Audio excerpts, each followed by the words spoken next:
Hello aspirants, hope you all are doing well. Again, we are here with one more important topic of current affairs, and in today's session we will discuss about Makkah Joint Defense Agreement, why it is in news, and what are the implications of this agreement for India. And as you all know, at the end of session we will discuss some important prelims questions, and this topic is very important for prelims as well as for mains because there is most possibility that there may be a question asked on this topic. अ, तो चलिए without any delay let's start the topic. अब अगर हम इसके agreement के sign की बात करें कि ये एग्रीमेंट जो है किन किन के बीच में जो है साइन किया गया, सिग्नेटरी कौन कौन से कंट्रीज हैं, तो this agreement is signed between the Saudi Arabia, Turkey, Pakistan. और अगर हम कोर सिक्योरिटी कमिटमेंट की बात करें कि इसमें कोर सिक्योरिटी कमिटमेंट जो है किस तरह से देखा जा रहा है, तो N armed attack against any one of the three states shall be regarded as an attack against them all. It is just like NATO के टाइप की तरह, मतलब एक तरह से जैसे कि नेटो के आर्टिकल्स में मेंशन्ड है कि उस नेटो के किसी एक कंट्री पर अटैक होने का मतलब होता है कि आपने सारी कंट्री पर अटैक किया। तो ये एज इट इज़ उसी पर है जो है, एक तरह से इस एग्रीमेंट को उसी फ्रेमवर्क पर जो है साइन किया गया। वाई इम्पोर्टेंट, ये इम्पोर्टेंट क्यों है? Because it is important The provision resembles Article 5 of NATO, which embodies the principle of collective defense. और नेटो का आर्टिकल 5 जो है वो कलेक्टिव डिफेंस की बात करता है। कलेक्टिव डिफेंस जैसे कि मैंने अभी भी बताया कि उसमें किसी एक कंट्री पर अटैक या दो कंट्री पर अटैक, मतलब आपने होल कंट्री पर अटैक किया तो सारी कंट्री मिलकर जो है उसको प्रोटेक्ट करेंगे, वही कलेक्टिव डिफेंस। हाउएवर अभी भी लेकिन जो एग्रीमेंट साइन हुआ उसका जो कंप्लीट टेक्स्ट है वो पब्लिकली जो है वो तो रिलीज नहीं किया गया। तो ये एक्सपेक्टेशन लगाना कि ये नेटो के आर्टिकल 5 के बेसिस पर है, इट इज़ क्वाइट क्लियर। तो अगर हम देयरफॉर फिर भी exact obligations, operational mechanism, scope of threats and command structure, ये सब अभी जो है एक तरह से अनसर्टेन है।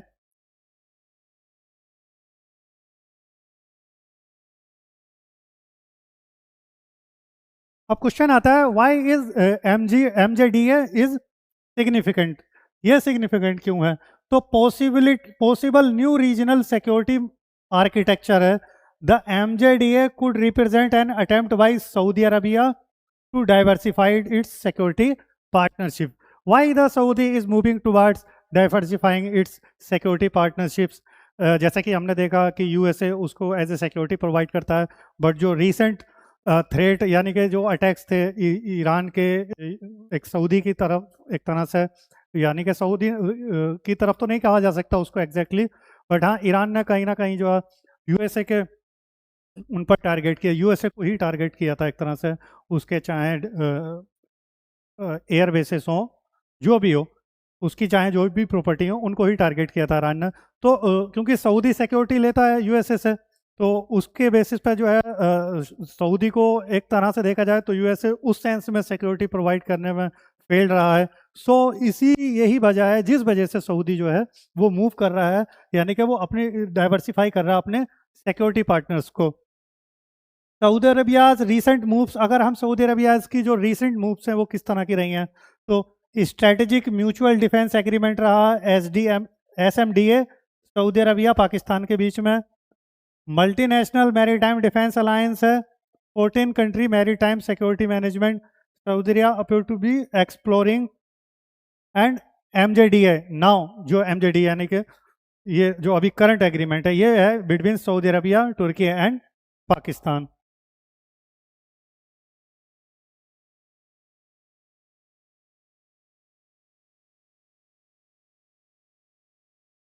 Is it a Muslim NATO?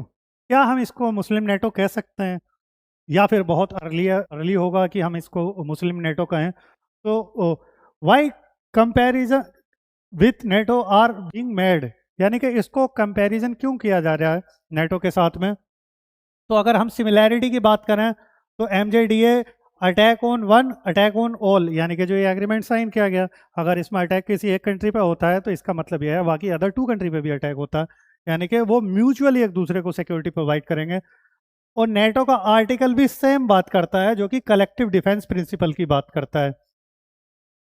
लेकिन फिर भी मेजर डिफरेंसेस एग्जिस्ट करते हैं। MJDA करंटली लैक्स क्लैरिटी यानी कि जो MGD है वो अभी करंटली क्लैरिटी को लैक्स करता है। कौन कौन सी क्लैरिटी को?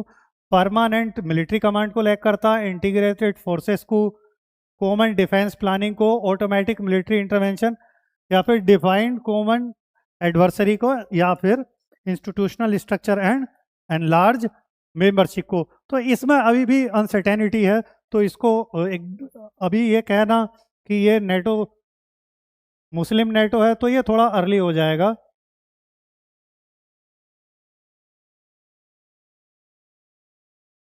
अगर strategic divergence among the three की बात करें कि जो ये थ्री कंट्रीज हैं जिनके बीच में MJDA को साइन किया गया है, तो इनका किस तरीके से डाइवर्सिफिकेशन है, स्ट्रेटजिक डाइवर्जेंस है इनका। Why the alliance faces internal constants. अगर हम सऊदी अरबिया की बात करें तो custodians of Islam two holy most, seeks strategic autonomy, strong US security ties, concern about Iran and regional instability. और अगर हम तुर्की की बात करें तो तुर्की जो है वो नेटो मेंबर है, स्ट्रॉन्ग मिलिट्री इंडस्ट्रियल कॉम्प्लेक्स है उसका, seeks greater influence in Muslim world, long standing regional abilities हैं तुर्की के पास में। एंड पाकिस्तान की बात करें तो हमारे पर्पज से तो पाकिस्तान के पास कुछ भी नहीं है जैसा हम सोचते हैं, but still Pakistan has 900 kilometre border with Iran, internal security challenges, Shia minority, strategic rivalry with India and security dependence on multiple partners. तो ये इंडिविजुअली जो है कंट्रीज किस किस तरह की जो है इंटरनल कॉन्स्टेंट्स रखते हैं, तो इसको हमने देखा। अगर हम सऊदी अरबिया की सिक्योरिटी को कैलकुलस को देखते हैं तो why does Riyadh need new security partners. Saudi Arabia को क्यों न्यू सिक्योरिटी पार्टनर्स की नीड है या क्यों ज़रूरत पड़ रही है कि वो मल्टी अलायंस की तरफ मूव कर रहा है। तो Saudi Arab faces asymmetric security threats including external threats. और एक्सटर्नल थ्रेट्स की अगर हम बात करें तो रिसेंटली जैसे कि हम सब ने देखा ही है, लाइक मिसाइल या ड्रोन अटैक्स हो गए जैसे कि ईरान की तरफ से देखे गए। थ्रेट्स टू ऑयल इंफ्रास्ट्रक्चर रहा, जिस पर जो ऑयल की एक तरह से ऑयल के वो थे उन पर भी अटैक हुआ है। रीजनल इनस्टेबिलिटी रही, Iranian influence and proxy groups ये। और अगर बात करें मैरीटाइम वल्नरेबिलिटी की तो स्ट्रेट ऑफ हॉर्मुज, जिसका इम्पैक्ट देखने को मिला कि जैसे ही स्ट्रेट ऑफ हॉर्मुज हुआ तो ग्लोबली इसका बहुत बड़े स्केल पर इम्पैक्ट देखने को मिला कि एक तरह से इन्फ्लेशन काफ़ी बड़े स्केल पर इंक्रीज हुआ था ओवरऑल कंट्रीज, सारी कंट्रीज के अंदर। और इसका इम्पैक्ट जो है हमारे प्यारे कंट्री यानी कि प्यारे भारत इंडिया पर भी रहा। मेजर ग्लोबल एनर्जी चौक पॉइंट की अगर बात करें तो वावे अल मंडेब है जो कि क्रिटिकल है रेड सी मैरीटाइम रूट के लिए। इसकी लोकेशन देखना आप, वावे अल मंडेब की लोकेशन देखना और वावे अल मंडेब किन जो कंट्री को टच करता है ये चौक पॉइंट उसको भी देखना है।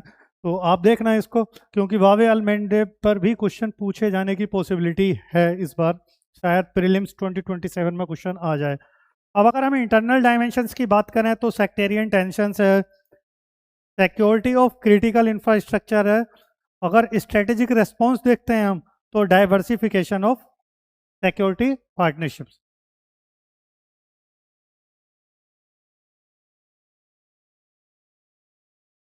YMJDA में फेस लिमिटेशंस। अब ये लिमिटेशंस क्यों फेस कर सकता है? तो स्ट्रक्चरल एंड स्ट्रेटजिक कॉन्स्टेंट्स किस तरह के हो सकते हैं। अगर तुर्की की बात करें हम तो एक्टिव बॉर्डर है ईरान के साथ में, इकोनॉमिक इंटरेस्ट है in the region, unlikely to welcome prolong confrontation with Tehran, if conflict remains limited MJDA में ग्रो। अगर कॉन्फ्लिक्ट लिमिटेड रहता है तो जाहिर सी बात है कंट्रीज आपस में टॉक कर जो है पीस को इंक्रीज कर सकते हैं और ये MJDA यानी कि ये जो जॉइंट डिफेंस एग्रीमेंट है ये ग्रो कर सकता है। और अगर हम पाकिस्तान को देखते हैं तो शेयर करदा बॉर्डर ईरान के साथ में, लार्ज शिया पॉपुलेशन है, इंटरनल सिक्योरिटी प्रेशर्स है, इकोनॉमिक इंटरेस्ट है ईरान के साथ में पाकिस्तान के। और अगर हम पैराडॉक्स की बात करें तो पैराडॉक्स क्या, if full scale war begins Turkey and Pakistan में हेजिटेट। अगर फुल स्केल वॉर होता है तो फिर तुर्की और पाकिस्तान हेजिटेट कर सकते हैं क्योंकि काफ़ी पॉसिबिलिटी बन जाती है क्योंकि ईरान के साथ बॉर्डर रखता है पाकिस्तान। अब अगर हम सऊदी अरब को देखते हैं, यानी कि सऊदी अरब की तरफ जब देखते हैं, तो सऊदी अरबिया का unlikely to depend excessively foreign troops of internal security. जैसे ही इंटरनल सिक्योरिटी की बात आती है सऊदी अरबिया की, तो वो फॉरेन कंट्रीज़ पर ही डिपेंड करता है, लाइक पाकिस्तान हो गया या फिर यूएसए हो गया। हालांकि ये तो जब ईरान के ड्रोन अटैक्स हुए तो यूएसए से कोई खास सिक्योरिटी प्रोवाइड नहीं की गई। तो अक्सर कहा जाता है कि सिक्योरिटी जो खुद की कंट्री प्रोवाइड करता है वो किसी कोई बाहर की कंट्री नहीं प्रोवाइड कर सकता उस तरीके से। US remains a major security partner, but still US जो है वो सऊदी अरबिया का वो मेजर सिक्योरिटी पार्टनर है। If peace prevail MJDA may lose urgency, अगर पीस प्रिवेल करता है तो एमजेडीए जो है अपनी अर्जेंसी को प्रिवेल कर सकता है, अब लूज कर सकता है। अब अगर स्ट्रेटेजिक इकोनॉमिक कॉम्प्लीमेंट्रिटी की बात करें, तो why the partnership could still matter, तो ये पार्टनरशिप जो है क्यों मैटर करती है। The three countries possess complementary capabilities, अब किस किस तरह की कैपेबिलिटीज हैं इन कंट्रीज के पास में। तो अगर हम सऊदी अरब को देखें तो लार्ज डिफेंस स्पेंडिंग है, फाइनेंशियल कैपेसिटी है, जाहिर सी बात है अरब कंट्री है तो फाइनेंशियली तो वो स्ट्रॉन्ग है ही है।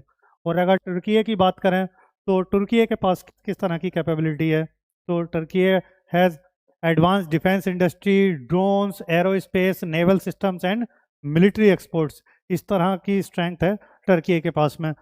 और अगर पाकिस्तान की बात करें हम, तो हमारे सेंस में तो पाकिस्तान के पास कुछ नहीं है, but still Pakistan has large standing military, man power and operational experience. Potential cooperation, तो पोटेंशियल कोऑपरेशन क्या है, जॉइंट एक्सरसाइजेस हैं, interoperability, technology transfer, defence production है, मिलिट्री कैपेबिलिटी, तो ये सब देखा जा सकता है इस स्ट्रेटजिक इकोनॉमिक कॉम्प्लीमेंटेरिटी में। अब अगर हम इम्प्लीकेशंस की बात करें, what are the implications for India, India के लिए किस तरह के इम्प्लीकेशंस हो सकते हैं इसके, तो एज सच तो इंडिया पर इसका कोई खास इम्पैक्ट नहीं जो है पड़ने वाला है, बट शुड इंडिया भी कंसर्न, क्या इंडिया को कंसर्न करना चाहिए, आई थिंक नो। अगर पोटेंशियल चैलेंजेस की बात करें हम, तो पाकिस्तान से strategic space, Islamabad may use the arrangement to enhance its West Asian influence. Military cooperation की बात करें तो greater Saudi Arabia Pakistan, Turkey defence cooperation could indirectly strengthen Pakistan, यानी कि ओवरऑल अगर हम देखते हैं इसको तो कहीं ना कहीं हम पाकिस्तान के सेंस में देख सकते हैं कि पाकिस्तान के रिलेशंस उसके साथ अच्छे होना कहीं ना कहीं जो है थोड़ा बहुत जो है इंडिया पे वो इम्पैक्ट डाल सकता है।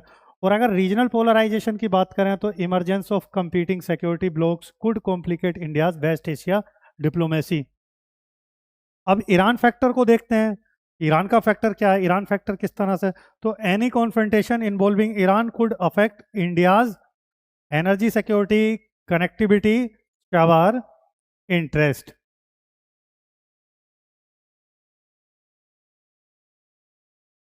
बट ऐसा नहीं है कि इंडिया के लिए इम्प्लीकेशंस ही हैं, इसके अपॉर्चुनिटीज़ भी हैं।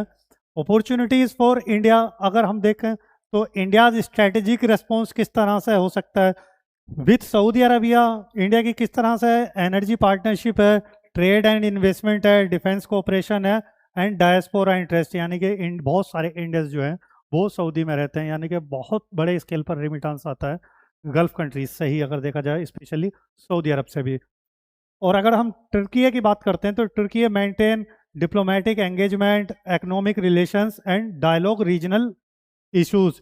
And if we talk about Pakistan, तो पाकिस्तान के साथ किस तरह से, तो स्ट्रेटेजिक विजिलेंस है, counter terrorism preparedness, protection of national interest, तो ये पाकिस्तान के साथ है। अगर इंडिया के एडवांटेज की बात करें, व्हाट आर इंडियाज एडवांटेज, तो India remains an important economic partner for the gulf because of, India still जो है एक तरह से देखा जाए तो गल्फ के लिए एक इम्पोर्टेंट इकोनॉमिक पार्टनर है। और किस किस में, लाइक एनर्जी डिमांड में, ट्रेड में, इन्वेस्टमेंट में, डायस्पोरा में एंड स्ट्रेटेजिक कनेक्टिविटी में। तो यहाँ पर जो है इंडिया जो है एक तरह से इंडिया के लिए अपॉर्चुनिटी है इसमें। अब अगर हम कंक्लूड करें अपने टॉपिक को तो क्या कंक्लूजन रहेगा, किस तरह से कंक्लूड कर सकते हैं? तो the Mecca joint defence agreement represent important experiment in regional security diversification and if we talk about key takeaway, तो की टेक अवे क्या हो सकता है? It is not yet a Muslim NATO, यानी कि अभी भी ये मुस्लिम नेटो तो नहीं है, क्योंकि इसका अभी जो होल डॉक्यूमेंट्स है यानी कि डिटेल डॉक्यूमेंट्स है वो बाहर नहीं है, but they somehow thinking about that it is a Muslim NATO, but अभी कह नहीं सकते कंफर्म इसको। रीजनल कॉन्फ्लिक्ट ट्रैजेक्टरी, ईरान अरब रिलेशंस, अगर इसके फ्यूचर की बात करें तो फ्यूचर क्या? Regional conflict trajectory, Iran Arab relations, US policy, Turkey's regional ambitions, and Pakistan's strategic calculations, Saudi Arabia's quest for strategic autonomy। और अगर हम इंडिया की बात करें, अगर इंडिया के पर्सपेक्टिव में देखें हम इसको, तो डोंट ओवर रिएक्ट, यानी कि इंडिया को जो है ओवर रिएक्ट नहीं करना चाहिए, एंड डोंट अंडर एस्टिमेट, और यानी कि don't over react, don't under estimate, diversify partnership, India को जो है अपनी पार्टनरशिप को डाइवर्सिफाई करना चाहिए। India should continue its multi-alignment strategy while deepening engagement with the Gulf, यानी कि deepening engagement with the gulf के साथ साथ जो है इंडिया को जो है अपने स्ट्रेटेजिक पार्टनर्स को जो है यानी कि मल्टी अलाइनमेंट स्ट्रेटजी को जो है कंटिन्यू रखना चाहिए।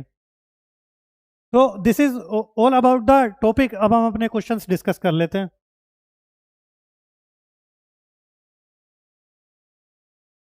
तो पहला क्वेश्चन जो है इसी टॉपिक पर फ्रेम किया गया, पहले क्वेश्चन को रीड करते हैं। The collective defence principle associated with the Mecca joint defence agreement closely resemble with which provision of NATO. कौन सा जो है प्रोविजन है नेटो का जिसके साथ में जो एमजेडीओ को एसोसिएट किया जा सकता है, यानी कि किया जा रहा है, जैसा कि ओवरऑल व्यू जो है वो नेटो का जिसके रेफरेंस में देखा गया है। तो आर्टिकल 1 है, आर्टिकल 3 है, आर्टिकल 5 है, आर्टिकल 10 है। तो जैसा कि हमने अपने टॉपिक में डिस्कस किया, तो आर्टिकल 5 है जो कि collective defence principle associated with the Mecca joint defence agreement, जो कि इसके साथ जो है एसोसिएटेड है। तो नेक्स्ट क्वेश्चन की तरफ मूव करते हैं। नेक्स्ट क्वेश्चन में क्या पूछा गया है? This question is also framed on this topic with reference to the Makkah Joint Defense Agreement MJDA consider the following statements। हमें 3 स्टेटमेंट्स दिए गए हैं और हमसे पूछा गया है इनमें से कितने स्टेटमेंट्स जो हैं वो करेक्ट हैं या करेक्ट है। तो पहला स्टेटमेंट रीड करते हैं और फिर उसका आंसर करते हैं। It was sign by Saudi Arabia, Turkey and Pakistan. Yes, ये इन्हीं 3 कंट्री के बीच में साइन किया गया। तो स्टेटमेंट फर्स्ट जो है सही है, क्योंकि अभी हमने डिस्कस किया इसलिए ये क्वेश्चन इजी लग रहा। बट ये क्वेश्चन मान लीजिए 2 महीने, 4 महीने, 6 महीने बाद पूछा जाए तो हो सकता हो कोई स्टूडेंट फॉरगेट कर जाए, तो फिर ये क्वेश्चन जो है थोड़ा सा टफ लगने लगेगा कि किन कंट्रीज़ के बीच में साइन किया गया। बट हाँ, आप अगर मल्टीपल रिवाइज करते हैं तो फिर आपको ये क्वेश्चन जो है टफ नहीं लगेंगे, ईजिली निकाल कर ले जाएंगे। It contains collective defence provision under which an armed attack against one signatory is regarded as an attack against all. जैसे कि हमने जो नेटो का आर्टिकल 5 कहता है, तो वैसे ही इसको उसी बेसिस पे देखा जा रहा है। तो स्टेटमेंट सेकंड भी जो है वो सही है। अब हम स्टेटमेंट थर्ड को रीड करते हैं। थर्ड में क्या गया? It creates a permanent integrated military command modelled on NATO. क्या ये स्टेटमेंट सही है? No, this statement is not correct. Permanent integrated military command जो है मॉडल क्रिएट करेगा ये एग्रीमेंट, ऐसा जो है मेंशन अभी नहीं है, क्योंकि कंप्लीट डॉक्यूमेंट बाहर नहीं है, तो इस तरह से कुछ भी मेंशन नहीं है। तो ये स्टेटमेंट जो है वो रॉन्ग है। तो कितने पूछा है how many of the statement given above is are correct, कितने स्टेटमेंट सही हुए? तो जो है हमारे 2 स्टेटमेंट सही हुए, तो आंसर हो जाएगा हमारा बी, यानी कि ओनली 2। अब हम अपने नेक्स्ट क्वेश्चन की तरफ मूव करते हैं।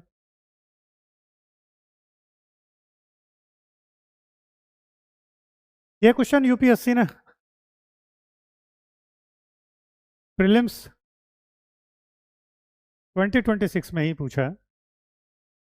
चलिए क्वेश्चन रीड करते हैं। क्वेश्चन में क्या गया? ये क्वेश्चन इस वजह से लिया गया है क्योंकि इंटरनेशनल रिलेशंस पर किस टाइप के क्वेश्चंस पूछे जाते हैं, तो उसको आपको अच्छे से पता होना चाहिए, क्योंकि ये क्वेश्चन अभी 2026 में ही पूछा गया था प्रीलिम्स में। तो चलिए क्वेश्चन रीड करते हैं। Which of the following countries members of the European Union, which of the following countries are members of the European Union, यानी कि कौन कौन से कंट्रीज जो हैं वो यूरोपियन यूनियन के मेंबर हैं।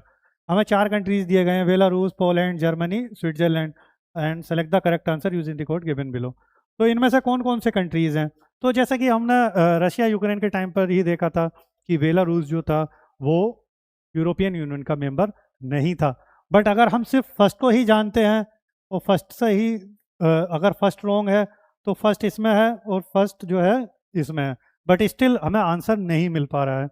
लेकिन ये आपको पता होना चाहिए, चाहे नेटो हो, G20 हो और या यूरोपियन यूनियन हो, एक अच्छे से आपको पता होना चाहिए कि कौन कौन से कंट्री जो हैं इन सब में, ऑर्गेनाइजेशन में या इन सब में हैं, इन यूनियन में हैं। तो हमें पता है स्विट्जरलैंड भी जो है वो यूरोपियन यूनियन का मेंबर नहीं है। और अगर हम बात करें पोलैंड की, जर्मनी की, तो जर्मनी और पोलैंड जो है इसके मेंबर हैं। हालांकि जो ये यूरोपियन यूनियन है इसको क्रिएट किया गया था 90s के दौर में, मतलब after second world war, to increase the peace and trade.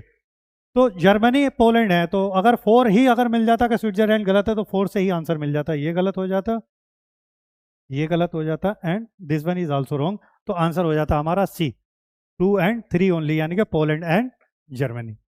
चलिए हम नेक्स्ट क्वेश्चन की तरफ मूव करते हैं। नेक्स्ट क्वेश्चन में क्या पूछा गया है? हालांकि इस तरह के क्वेश्चंस पहले असर्शनल रीजंस में पूछे जाते थे, लेकिन अब जो है वो डिफरेंट तरीके से यूपीएससी पूछने लगा कि 2 स्टेटमेंट देकर इस तरह से क्वेश्चन पूछता।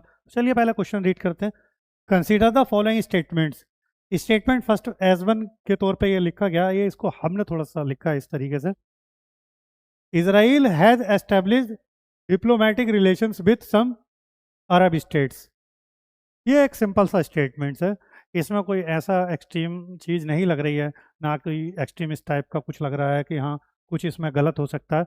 तो ये स्टेटमेंट सही है, statement first is correct. And if we talk about the statement second, तो स्टेटमेंट सेकंड में क्या कहा गया? The Arab peace initiative mediated by Saudi Arabia was sign by Israel and Arab League. क्या ये इनिशिएटिव जो है वो सऊदी अरबिया और इजराइल, यानी कि इजराइल एंड अरब लीग के बीच में साइन किया गया था? तो अरब लीग ने इसको साइन किया था, इजराइल ने इसको साइन नहीं किया था। तो यही इस स्टेटमेंट में जो था गड़बड़ थी, अदरवाइज ये स्टेटमेंट भी सही हो जाए। तो सेकंड स्टेटमेंट जो है वो रॉन्ग है। तो अब इस तरह से कौन सा हमारा आंसर हो जाएगा? यानी कि statement first correct and statement second incorrect. Answer C हो जाएगा, statement first is correct but statement second is incorrect. तो ये एक नया तरीका भी जो है इंट्रोड्यूस किया था यूपीएससी ने। अब मोस्ट पॉसिबिलिटी है कि 2027 के प्रीलिम्स में भी इस टाइप के क्वेश्चंस यूपीएससी पूछे। So this is all about the topic and these questions. मिलते हैं नेक्स्ट टॉपिक में। Till then good luck and keep continue your preparation.